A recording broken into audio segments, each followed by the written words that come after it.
since we handle a lot of different materials and we try to throw away as little as we possibly can. I'm going to go over those programs today, and if you have questions, feel free to ask during the presentation. A lot of them will probably be answered throughout, so if you can wait a little bit, try to do that. And we'll get started. That's my buddy Ed, who works for us, throwing some compost in the air. He had to go home after that to wash up, but we got a good picture. So I'm gonna focus mainly today on our residential programs. They include a variety of things, as you can see up there. We have our new composting program, well, relatively new, about 2 years old. Regular recycling, we have the hefty energy bag program. Glass recycling, which is a separate thing here in Boise. It doesn't go in your blue card, it's a separate recycling process.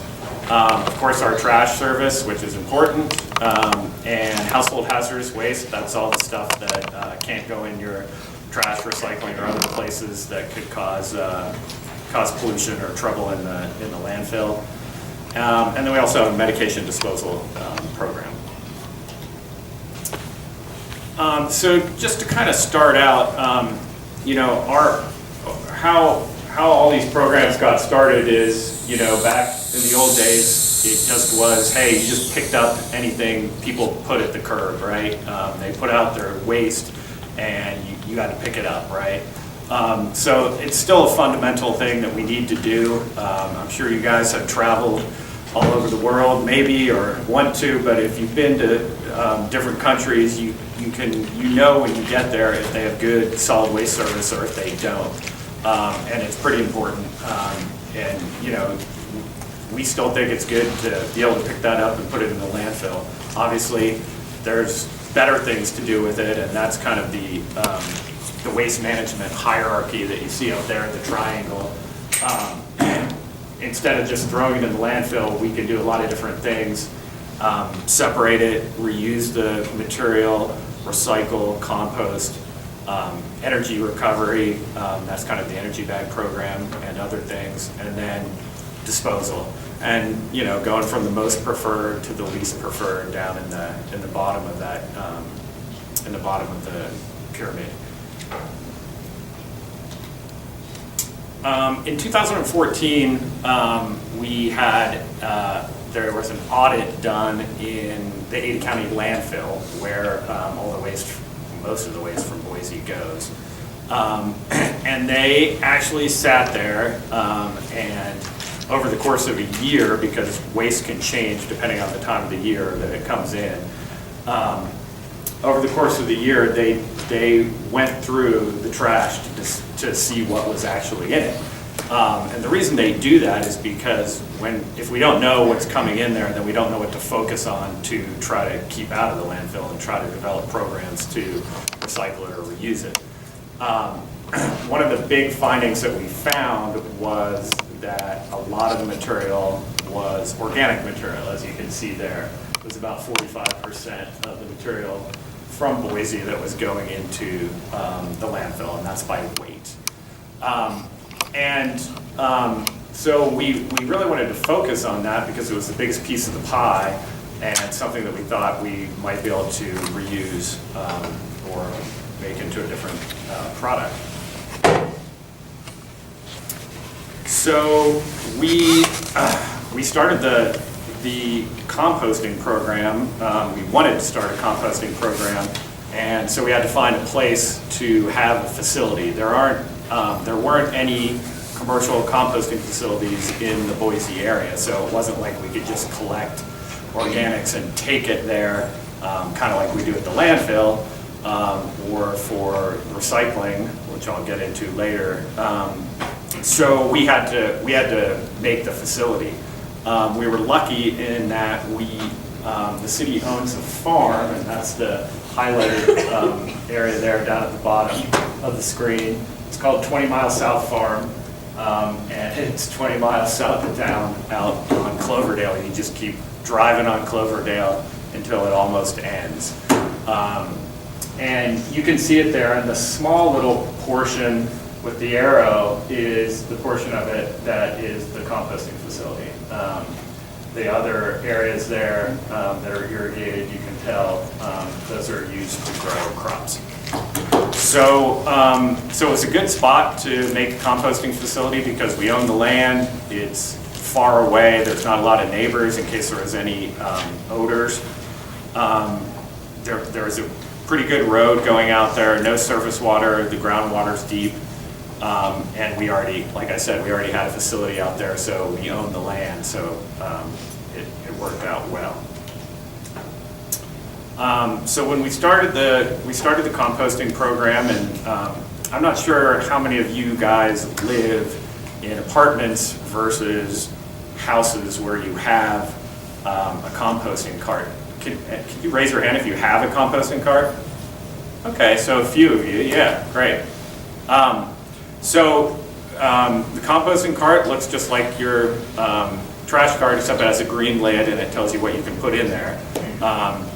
So it's collected weekly and transported out to the farm. From there, the materials are ground up. You can see a truck unloading here. You can see some of the leaf bags in there. So the materials are ground up. Then they make windrows out of them that are about 6 to 8 feet high. There's some pictures, I think, later on. The windrows are turned and the moisture is monitored in that material. Sometimes we have to add moisture in the dry times of the year. And we sample that material for pathogens and for pesticides and things like that, just to make sure that none of that got in there.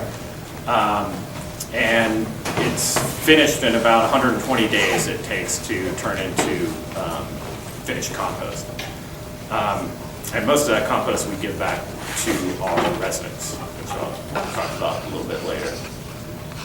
So what can you put in the composting? Different cities have different materials that they accept, but for the city of Boise, it's really mainly yard waste and vegetable and fruit scraps. And so you can see kind of the list there of the different things that you can put in there. We don't accept meats or dairy products.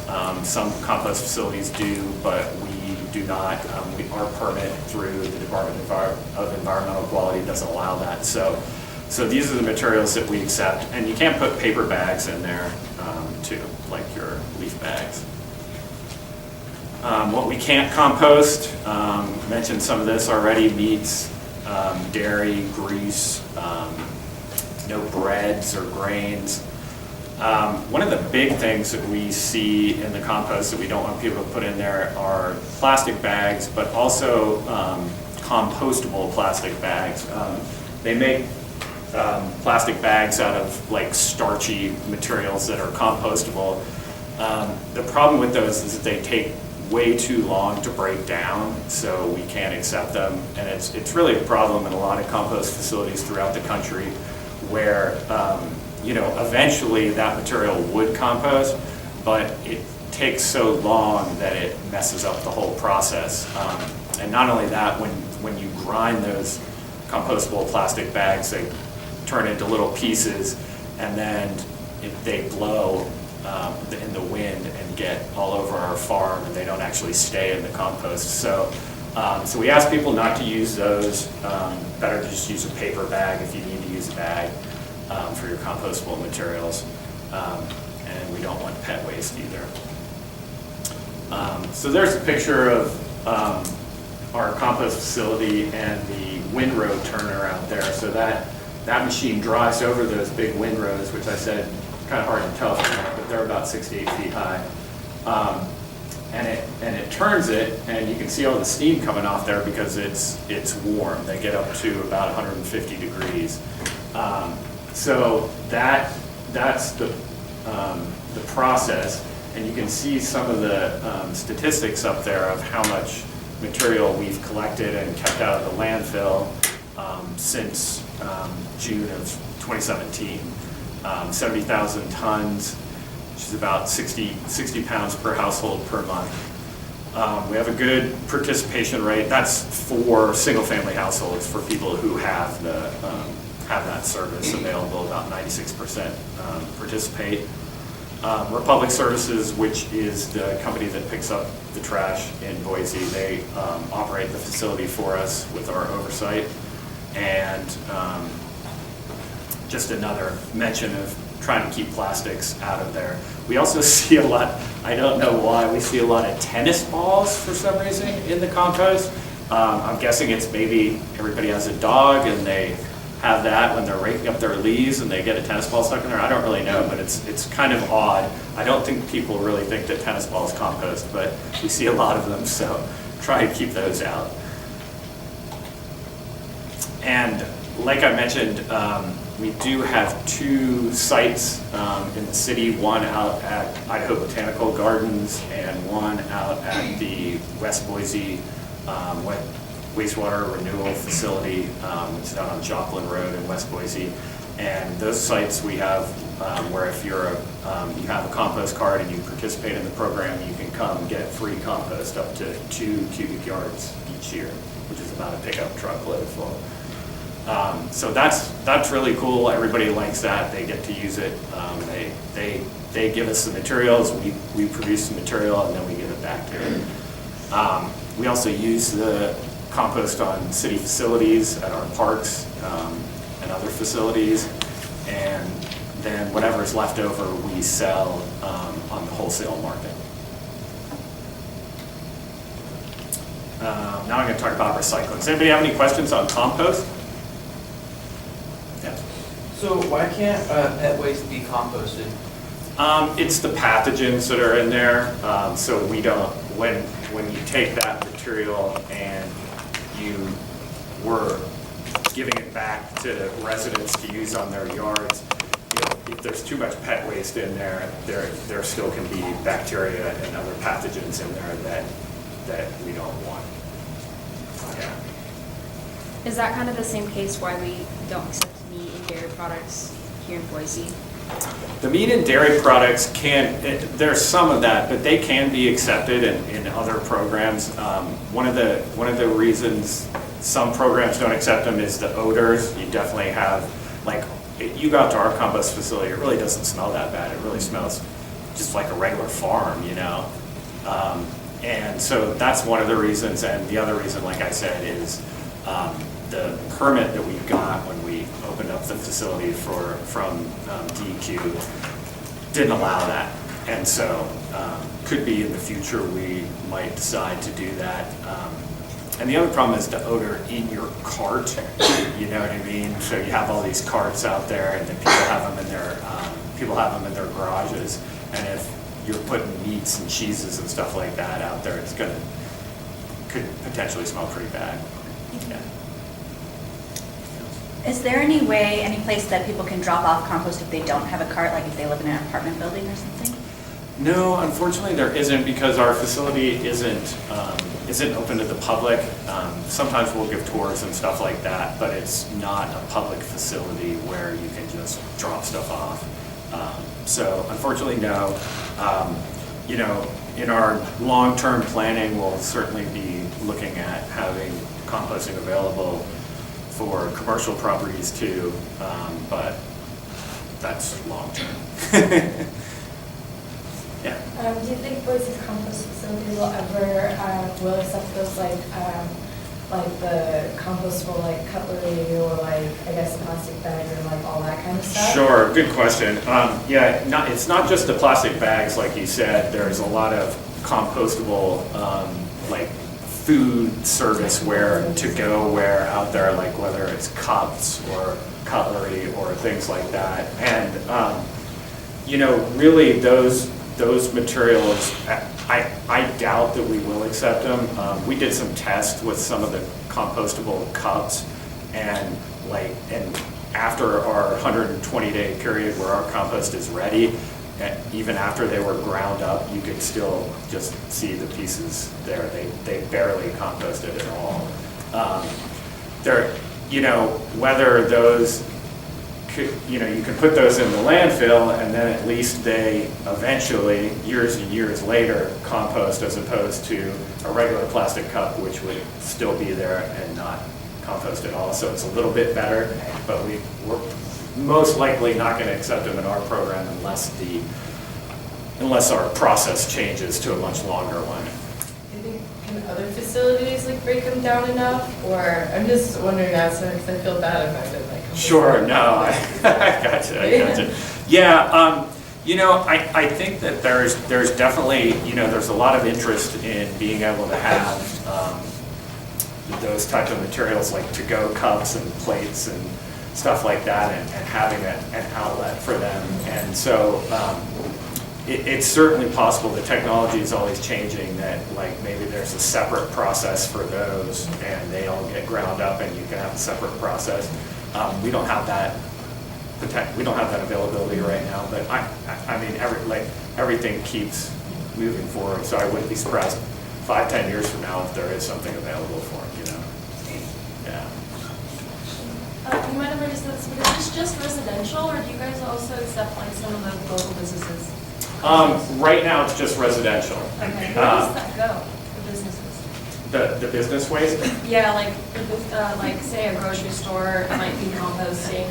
Sure. Who does that? So right now, most businesses just put their compostable or their organic waste in with their regular trash and it goes to the landfill. There's one business who sends theirs all the way to Emmett, but most businesses just put it in with the regular trash. There is a composting facility, another one that's going to be opening probably next year, that might accept some commercial waste. So that will be something that'll be pretty cool that we might be able to take their waste, because, you know, as you know, it's a lot of waste that comes from like grocery stores and things like that, and restaurants. So yeah, we're definitely keeping our eyes open for that. So is Republic still going to be doing these services even though they're transitioning out of the contract for employees? So the contract was just for Ada County, so unincorporated. It's confusing. So obviously we live in Ada County, even though most people, even though you live in the city of Boise, you still live in Ada County. Unincorporated Ada County, anything that isn't a city, right? So Republic still picks up trash in Meridian, all of Boise, Star, Eagle. It's just the kind of outskirts areas of unincorporated Ada County, and then it's the other county. Yeah. I'm going to get moving on recycling now.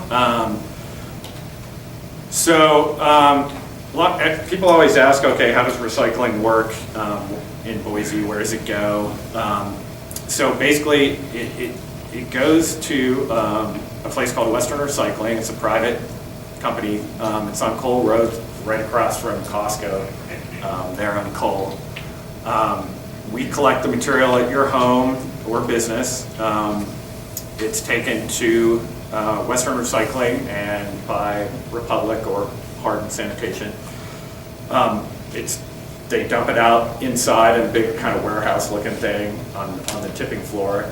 It's pushed up with machinery up a conveyor belt, and then the separating process kind of happens from there.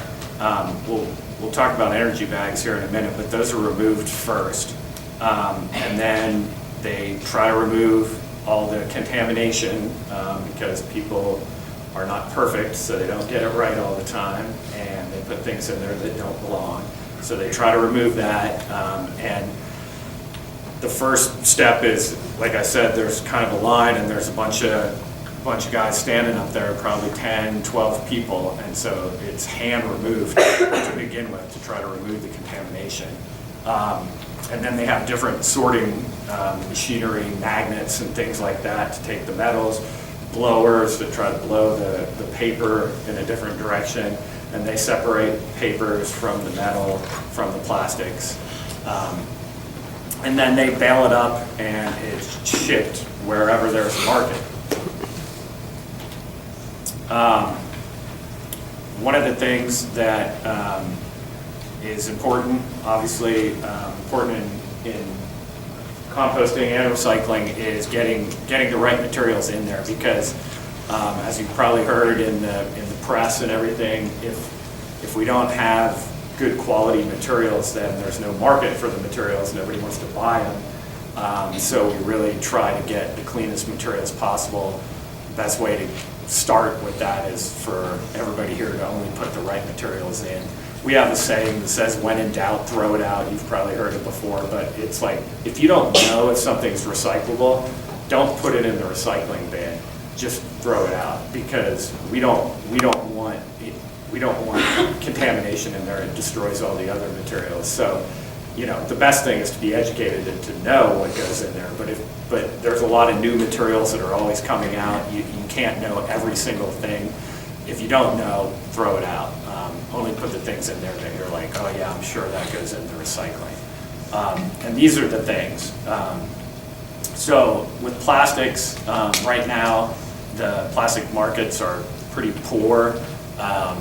There's a lot of reasons for that, mainly because virgin plastics are cheap, and it's almost a lot of times with many plastics cheaper to produce new plastic than to recycle the old plastic, except for number one and two bottles, jugs, or jars. So you can look on the bottom of your bottle or jug. If it has a 1 or 2 on it, we want you to recycle that. If it doesn't, or you don't know what it is, then don't put it in your blue recycling cart. Paper, so newspaper, office paper, you know, junk mail that you get in your mailbox, and magazines, stuff like that, that can all go in there. Metal, such as aluminum cans, steel cans, aluminum foil, as long as it's clean. We don't accept like just random pieces of metal in there that you have to take to the metal recycling facility. So it's mainly kind of metal containers. So like if you had like an old lamp that was metal, don't put that in the recycling. We can't recycle that. There's too many different materials in it, and it doesn't sort very well. Cardboard, obviously, and what we call paperboard. Think of cereal boxes. It's not really like a hard cardboard. We call that paperboard. The thing with paperboard, and one of the things that people get wrong a lot, is like a cereal box, that's fine, something that's for dry material. But your frozen food boxes, those have like a plastic layer on it. You can't really see it. It's really thin and clear. And obviously plastic and paper, when you try to recycle paper, they grind it up and put it down into a pulp again to make new paper. And so if there's plastic in there, that doesn't work. It won't let the pulp come together and form paper again. So we can't take frozen food boxes. These are, we put together like a picture and a list of the top 5 fails, the things that people put in their blue recycling cart when they shouldn't. And that's the list right there. We talked about the plastic bags and wraps. Don't put your recycling in plastic bags, just put it in there loose. We can't take the plastic bags. They get caught up in the machinery. It messes all sorts of things up. The manager out there at Western Recycling always tells me that there's one thing you can tell people not to put in your recycling is don't put plastic bags or plastic wraps in there. Clamshell containers, that's kind of those, you know, to-go clamshell. They're a lot of times they're plastic, or they might be styrofoam. Don't put those in there. Cups, lids, and straws. It doesn't really matter if the cup is paper or plastic or styrofoam. We don't want those. We can't take in recycling. Talked about frozen food boxes. Glass bottles and jars. We recycle glass, but we do it in a separate container. And the reason for that is if you put glass in the commingled recycling, it goes into the truck, gets broken, and really, even in other cities that take glass and let you put it in there, only about 25% of the glass gets recycled because it breaks, and then they can't separate it out. It just gets put in the trash. So we like to separate it so we can get all of it, and it doesn't contaminate the other materials.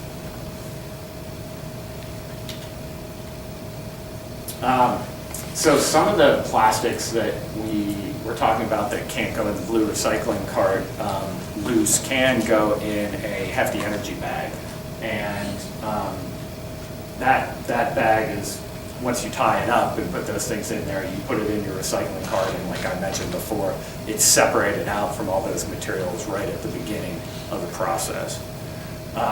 So the things you could put in your hefty energy bag are those plastic bags and wraps that you can't put in your blue cart loose. And then number 4, 5, and 6, 4, 5, 6, and 7, rigid plastics. So if you look at the bottom of a cup, it's got a 4, 5, or 6 on it, you can put that in there.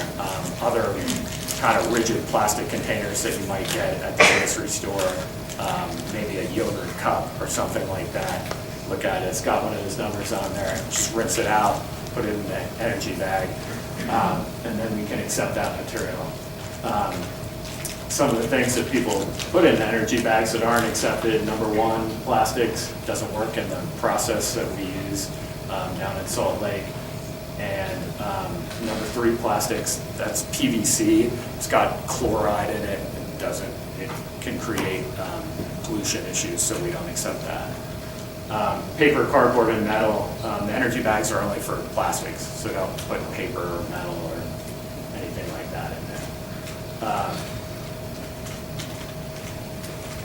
So how does the hefty energy bag program work?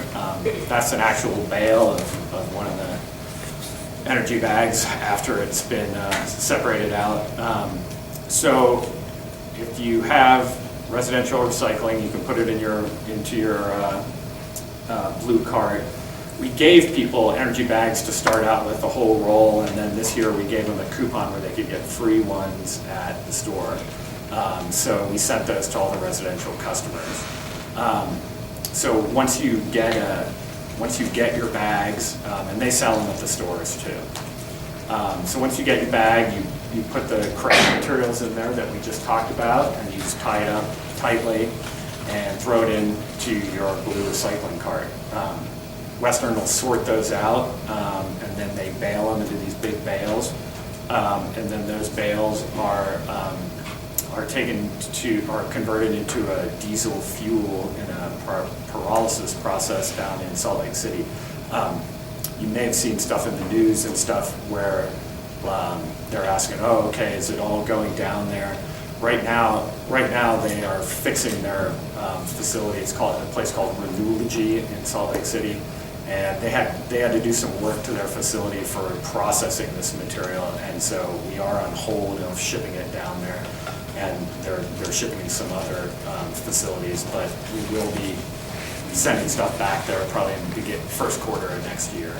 But yeah, they have a great process down there that takes materials, that shreds it all up, makes it into, it's a proprietary process. I don't honestly know exactly how it works, but they take it, turn it into a liquid, and then make that into a fuel that can be a diesel fuel that can be used. They mainly use it for farm equipment. So pretty cool, can use it for something useful instead of it just all going into the landfill. Glass. So glass, the glass is available for commercial applications, so you could have that at your business. It's also available, you can get a cart at your house, or we have drop-off locations throughout the city, so you can just drop off you can keep your glass and drop it off there for free. What do we accept? It doesn't matter what color the glass is really, but it just has to be a bottle or a jar. So don't put in, like a glass window or like light bulbs or anything like that. Just bottles and jars. And don't worry about the labels; those will come off. The cool thing about glass, and here's a picture of a big pile that they have out at Environmental Braces, is that we have a partnership with a local company that accepts the glass, and they're local. It's great. They're right up on Federal Way. They take all the glass, they grind it up into different grits. I should have brought them next time. But they grind it up into into different size grits, and they mix it with some other materials, and they sell that as a sandblasting material. So, people are trying to sandblast off old paint on a bridge or something like that, they'll sell it to them, and they use it for that. And it's a great way to reuse it and make another usable product out of it. And you can see some of the stats there. We get about 300 tons of glass a month, so mainly beer and wine bottles, honestly. There's what some of the fine grit glass looks like, just like a really nice fine sand after it's done. And like I said, it's sold here and in Canada. The company has a lot of different outlets for it. And last but not least, household hazardous waste. There's a lot of things that you're not allowed to put in your trash or recycling or composting. Things like paints, oils, pesticides, bulbs that contain mercury, rechargeable batteries. That's a big one now because everybody has rechargeable batteries, whether it's from their phones or computers or all sorts of different electronic devices. Most of them are lithium-ion batteries. You've probably heard of the stories in the news where people bring a lithium-ion battery on the plane or whatever, and it explodes and starts a fire. So they're prone to starting fires, so we really don't want them in our trash recycling trucks. That has happened before. Somebody thinks they can just recycle it. They'll put it in their recycling cart in there with all the paper and stuff. It gets crushed, starts a fire inside the truck, and then they have to, obviously a big danger to everybody involved if a trash truck's on fire going down the street and doesn't realize it. So try to keep those out. You can take them to our household hazardous waste collection sites. They're free doesn't matter if you live in a house, live in an apartment, whatever, as long as you're an Ada County resident, you can take them to our drop-off locations. There's one location at the landfill, the permanent household hazardous waste location there, and then there's trucks that kind of go around throughout the city in different locations. Those locations are listed on our curbit.boise.org website, so you can find out exactly where those are, and you can just take all those things there. They separate out the materials, use what they can, and ship the rest out for recycling or incineration and keep it out of the landfill. And like I said, there's no cost to that. The hazardous waste program has been a real good success, and it's included in the monthly fee. Most of it is reused or recycled. A lot of the oils and paints and stuff like that, they sell and burn for energy recovery.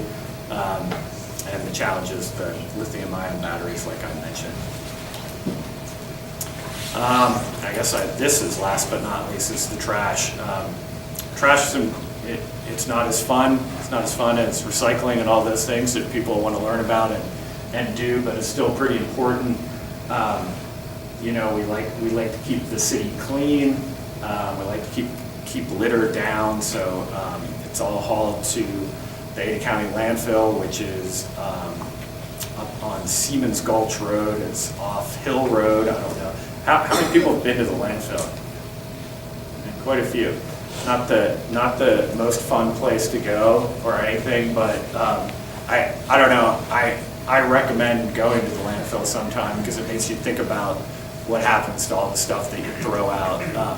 I lived in the mountains of Colorado near Breckenridge back in the early 2000s, and that was the first time I went to a landfill, and I was just kind of shocked because you're up there, beautiful mountains and streams everywhere, and you kind of think like, hey, I'm in the middle of the mountains and the woods, and there's nothing out here, and then just went up over this hill and down the other side, and there's trash filling up a whole huge area with all this beauty around you, and you start thinking like, wow, okay, yeah, it's got to go somewhere. They can't haul it all away, and so just makes you think about it when you're creating a lot of trash that it's got to go somewhere. the last bullet point there, the projected life of the landfill, this was just updated this year, is 51 years. Kind of sounds like a long time, but not that long. And once it's full, then they have to find another place to put the landfill, right? And so when you're living around here, nobody wants a landfill right next to them, but they're gonna have to find somewhere for it, right? So we try to make that last as long as possible and create less waste. You can see that on that graph there, that's the cubic yards per household of trash and how that's gone down in the last few years, and that's mainly because of our composting program. So we're pretty happy about that at the City of Boise, and we want to kind of keep trying to make that go down as much as we possibly can. It's still the biggest amount of material that we take, so we want to have it be less. What's next for the City of Boise and the CURBIT programs? Like I've kind of mentioned throughout the presentation, we want to get people thinking about not creating waste in the first place. A lot of times the city's sort of expected to, hey, we created this material, you guys figure out something to do with it so it doesn't have to go in the landfill. And sometimes we can do that, sometimes we can't.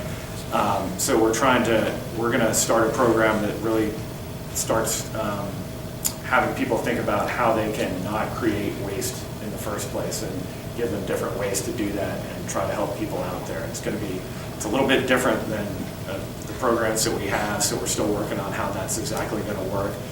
You may have seen some of the waste reduction challenges. We're challenging businesses to reduce their waste, challenging people to think of different ways that they can do it, and events too. So we're going to be doing that, looking at different local and regional ways to accept different products for recycling and find different ways to recycle them. Expanding volunteer programs, obviously there's a lot to learn about all these different programs to do them right, so we have some what we call CURBIT pros, which people who volunteer for this for a program where we teach them all about this stuff in depth, and then they can go out to their neighborhoods and their friends and the communities and teach them. So that's been really good. And then just trying to have a good value to our customers. So all those programs that we just went through, including hazardous waste, composting, recycling, you're taking your trash, that all costs for a typical household $20 a month. And so we think that's a pretty good deal, and we'd like to keep it that way. So it's our duty as the city to do as much as we can, but to not make people have to pay too much for it. So we're always thinking about that too, and trying to keep the prices down for people. And that's it.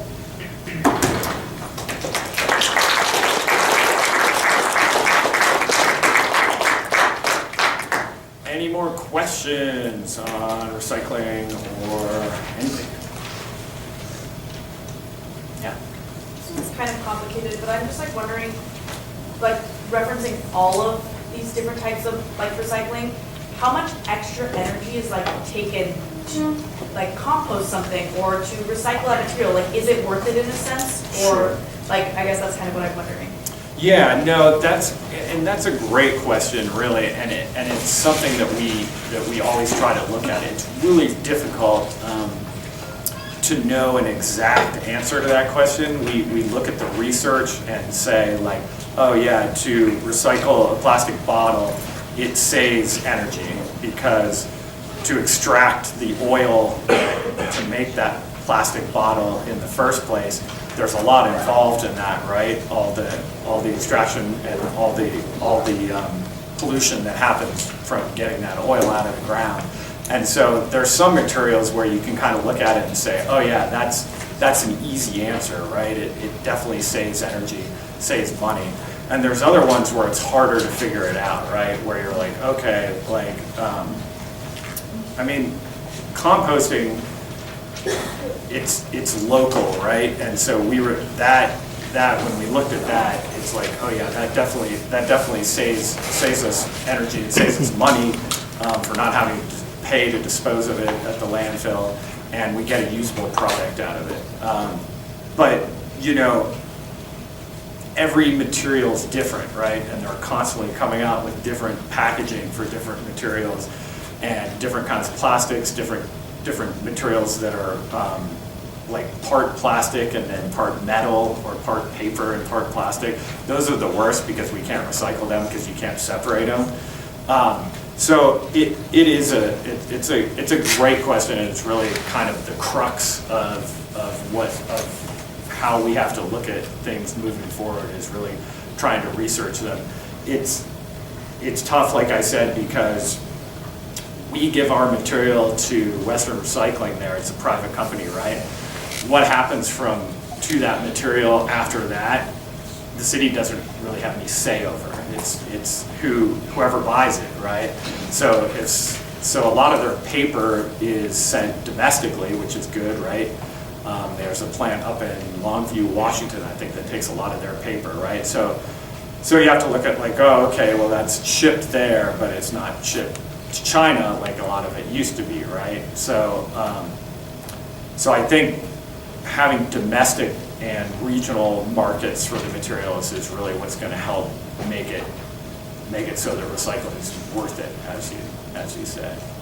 And those have to be developed a little bit better because we were relying on China for so long. Anything else? Yeah. So do we expect the trend of less landfill waste to continue on in the coming years, or do we expect that to kind of like start slowing down as like composting becomes like? Yeah, good question. I would say what we hope is that it will continue to go down, but that you're probably right. What you see is like if we can start different programs to divert waste, it'll go down for a little bit, then it'll stabilize and flatline, and then if we can start something else, go down a little bit. And that's obviously on a per capita basis, since we're such a growing community. If you looked at it just as how much waste, it would still probably be going, it would start going up or flatline more. But yeah, that's what I would expect, more of kind of like a stair step. I think back there. So for people who are interested in reducing their waste, what are some things that you would recommend that would have the most impact? Sure. I would say one of the biggest things is, looking at, well, first of all, this sounds crazy, but it's really the crux of all of it, is only buy what you need, right? Like, I sit there, and I'm guilty of this too. I sit there and I look in my closet, and I'm like, for God's sakes, I have 15 pairs of shoes, right? Like, do I really need 15 pairs of shoes? No. But I bought them because it was like a good deal, right? Like, I'm like, oh, sweet, there's some nice Converse and they're only $30, I'm gonna buy them. But think about it when you're buying stuff, like, hey, do I really need that?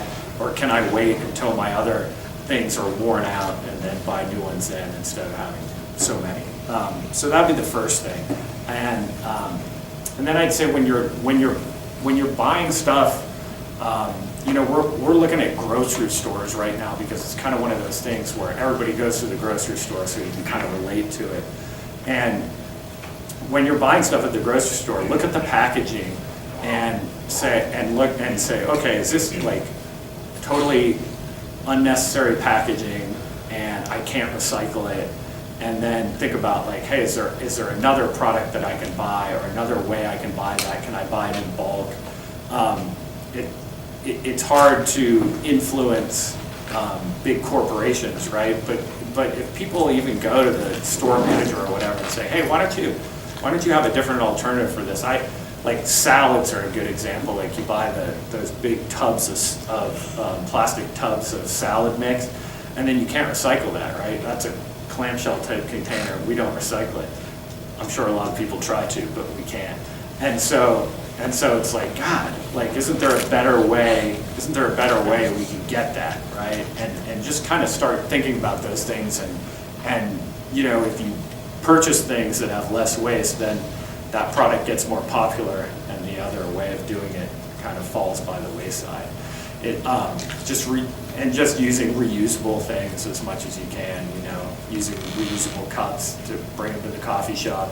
Use, you know, don't take a big to-go container if you don't need it. Tell them to wrap it up in a little piece of aluminum foil instead of taking a huge styrofoam container for like a little half sandwich or something. Just things like that whenever you're out and about. Thank you. Yeah. So is there a website or like a list that I can go to see like all the stuff that I can compost and recycle? Sure. Yeah. It's on the City of Boise website. We just changed all the website, but if you Google curbitboise.org, so Curbit, C-U-R-B-I-T, curbitboise.org, it'll pop up, and then we have all the lists there. We actually have like a searchable little database thing where you can like type in what material you have, and then it'll tell you whether you can recycle it or put it in the compost and things like that. So yeah, that's where I would go for that. Just the City of Boise website? Yep, the City of Boise website, yeah. And we have links to other places, but since everything's so local, like one city will do things differently than here, it's kind of hard to have a universal list. Yeah, and also one more thing, because I've noticed this in the past where, say like, for example, Costco, a couple of years back, on their website, they would have things saying like, this is recyclable and stuff like that, and then in my middle school class, we would be talking about this, and it's like, this is clearly not recyclable. Yeah. Why do they do that? I'm assuming it's because they don't really know. That's giving them probably a little more credit, in my opinion. But it's really because like there isn't universal recycling in the United States, right? Like each community accepts different things, and so when Costco has places throughout the country, and there may be a lot of places in California where they might accept that, and then a lot of other places where they don't. And so they try to say, yeah, it's recyclable because it sounds better, right? To say it is. So it's like a marketing thing. Yeah, Almost. that's my opinion, just my opinion. But always trust the local. The information that's local is what matters. It doesn't matter what McDonald's or Costco or any of those people say if their stuff's recyclable or not. It matters what your local community does. I was just going to ask if Boise's ever considered like a pay-as-you-throw program so that people are Sure. disincentivized to throw things away. Yeah, good question. We are considering that. Right now, it's sort of pay-as-you-throw light, where the larger cart's a little more expensive, but not that much more expensive. And what we'd like to see is, like you said, where if you have a large trash cart, it's a little more, maybe $5 more per month than the smaller trash cart or something like that. So we are considering that, definitely. All right, thanks a lot, appreciate it.